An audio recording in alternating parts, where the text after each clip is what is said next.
Well, hello everyone. I started this video and I didn't have it pressed record. I never pressed record. But anyway, so this is going to be that kind of video. This is my January wrap up. I read some really great books in January and some books as well. But I read 9, or I attempted to read 9. I did DNF. One book, I'll just get that one out of the way straight away. I DNF'd Wolf Hall, and I feel badly because my friend Megan, who I used to work with, I adore that woman. She's a writer in her own right. She read this and really loved it, and I bought it because of her. And this is nothing against her. I just think it might be the time period and the subject matter that I'm just not really interested in. Like, I'm not overly interested in reading about Henry VIII and all of those things. And that is pretty much what this is about. So I DNF'd it. I was listening to it on audio. Nothing wrong with the audio. Just didn't really connect with it. So I'm going to pass it along.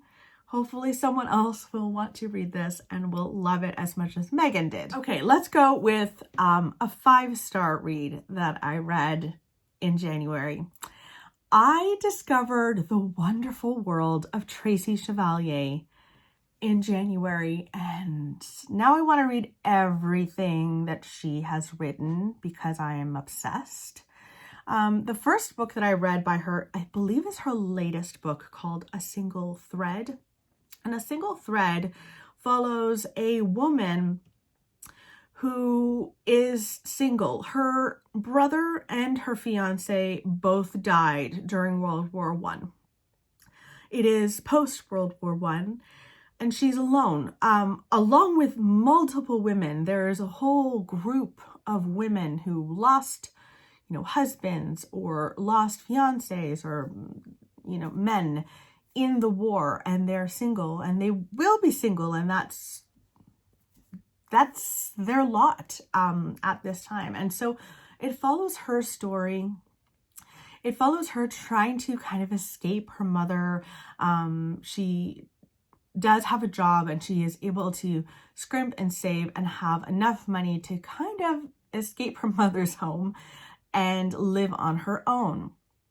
And you follow her going about her daily life, and you also follow her going to a cathedral close by to her to do some needlework on the cushions and the benches and all of those things at the cathedral.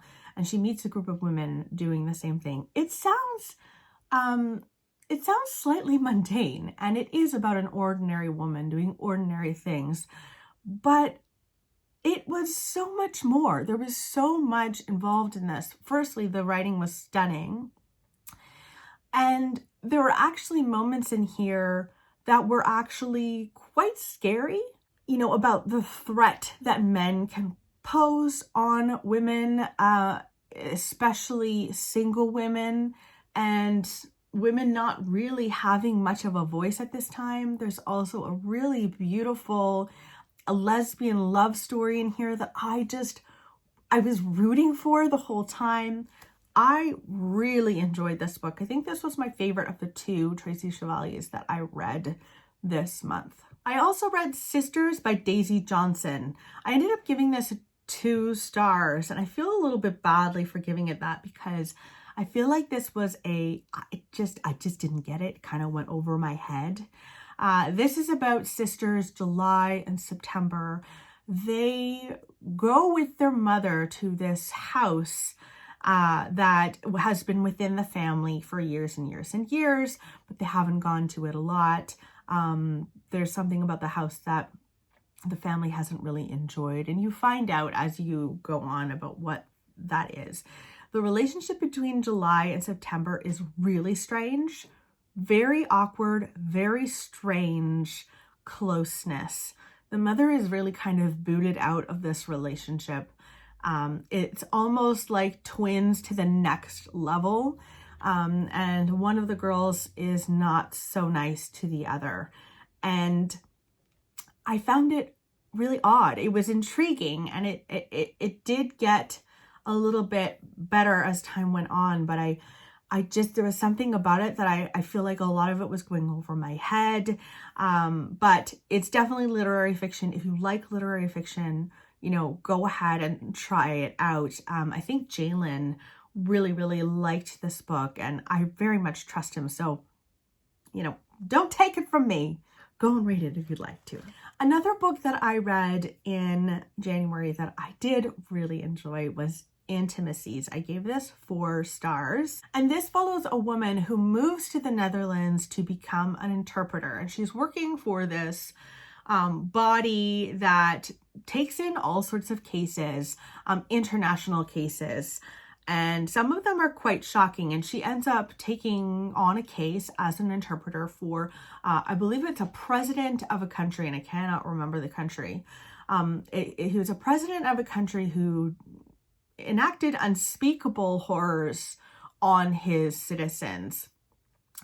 And he is there under trial, and she is interpreting for him. So she's the only person in the room that can understand what he's saying, and all of the intimacies that are involved with language and inflections, how tone, all of these things she understands and no one else does. And that would be terrifying, actually. I did find that really creepy. I don't know if creepy is the right word, unsettling, specifically when she was in scenes with this man. I really did enjoy that. It also follows her, you know, trying to make a life for herself in the Netherlands. She doesn't really know anybody. She does have a couple of friends. She is dating a man who is separated from his wife. And it is about the intimacies related to that, about the crime levels in a certain area. I think it's called The Hague. There is a particular crime that occurs in that area that one of her friends sees, and that creeps into the story. But what it talks about in terms of language and the intimacy of language is what I really, really loved the most about this book. It was really wonderful. 4 stars, highly recommend. Another 4-star read was The Night Gardener by Jonathan Oxer. This is a middle grade book. Middle grade March is coming up, and this would be a great one for that. This follows 2 Irish orphans who are trying to just survive. They go to this home and offer their services to clean and take care of the grounds, and they end up moving into this crumbling English manor house. And this manor house is actually kind of conjoined with a tree on the land. And there is something wrong with this house, and the people that live within it become weaker and weaker and look frailer and frailer as the days go by, as they are in the house. And yet the house does grant them wishes, but there's always a price that you pay for it.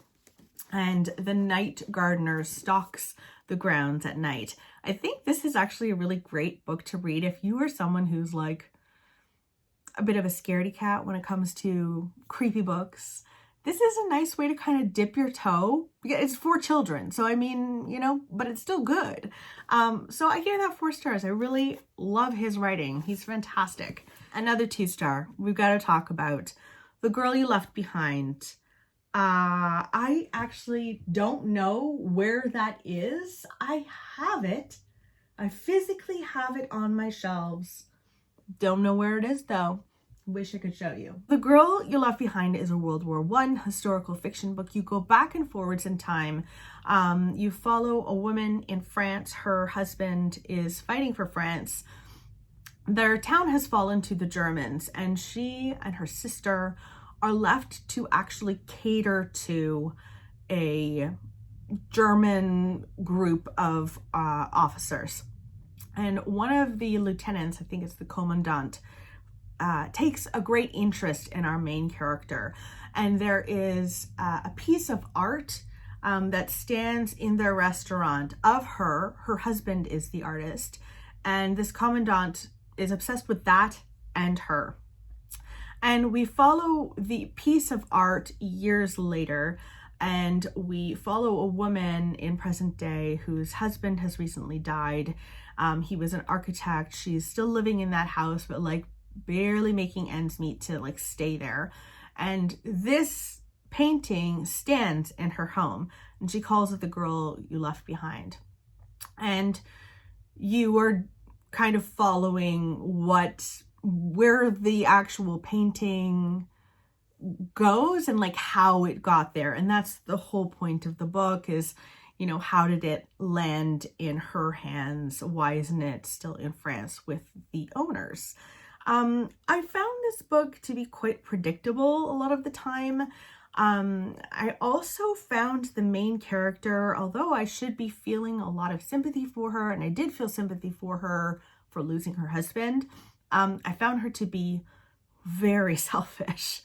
And the choices that she makes like didn't make sense to me.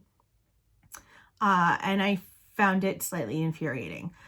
There's also romance in here. So you know me, not much of a heart, so didn't really love it as much as I wanted to. But Jojo Moyes, who's the author, like she writes a lot of, you know, she does write a lot of romance, but this one, I just could not. I just didn't like it. I didn't. Next, let's talk about The Memory Wood by Sam Lloyd. I gave this 4 stars, and let me tell you, I'm excited because I think he's coming out with another book this year, and I'm definitely reading it. The Memory Wood follows 2 people.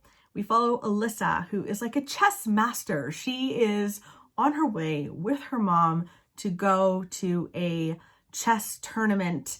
And while she is getting something out of her car, she is abducted and taken to the Memory Wood. She's put like in a hole in the ground and left there. And she has no idea what she's going to need to do to survive, if she's going to survive.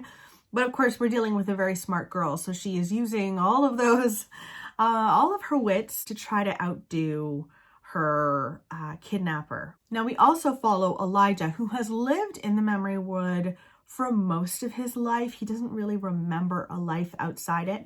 And he meets Alyssa, and she's trying to convince him to help her in any way that she can. And she's like, you know, I'll teach you how to play chess if you'll help me out. I found it to be really very unsettling and very fast-paced. Like I just wanted to know what was going to happen next. I wanted her to survive so badly. And there were lots of twists and turns. I liked it. I thought it was a lot of fun. I will read more by that author for sure.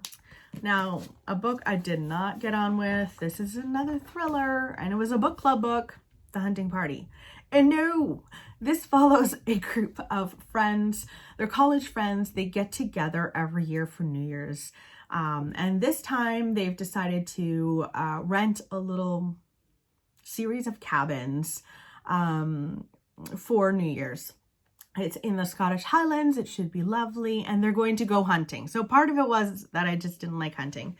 Of course, someone is found dead.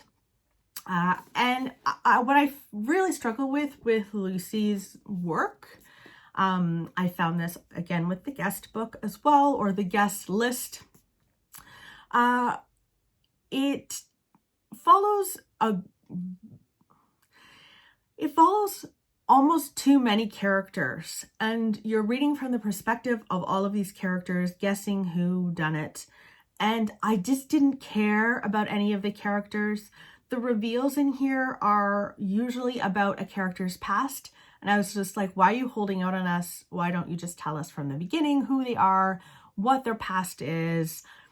And it feels like lazy writing from me. And I know a lot of people love Lucy Foley's writing. Nothing against that. Like, absolutely read what you want to read. I just don't think she's for me. And I think I'm done with her.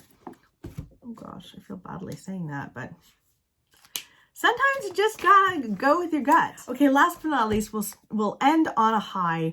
I gave 5 stars to another Tracy Chevalier book that I read called Falling Angels. This was so beautiful. Now, this did also follow a cast of characters from multiple perspectives, but I cared about all of them very, very deeply. This centers around a graveyard. It's historical fiction, early 20th century. It centers around this graveyard, and we follow two families who visit the graveyard regularly, as well as a grave digger's son. So we follow the two girls from these prosperous families and the grave digger's son for the most part. You do follow their parents as well, but you're just drawn in by these kids. This felt so Dickensian. Dickensian? I don't know how to say that word. It felt like Dickens. It also felt like Anne of Green Gables. The banter between these kids reminded me of Anne and her relationship with Diana and Gilbert Blythe. And it was very strange in that way, like a much darker version of that. So I really enjoyed the characterization and the dialogue. I loved all of that. I also loved the theme of women's rights, coming to a head at this time. And some of the characters being completely against this, and others like taking up banners and going ahead and trying to fight for women's rights. I just find that Tracy writes these characters that really do settle into your heart.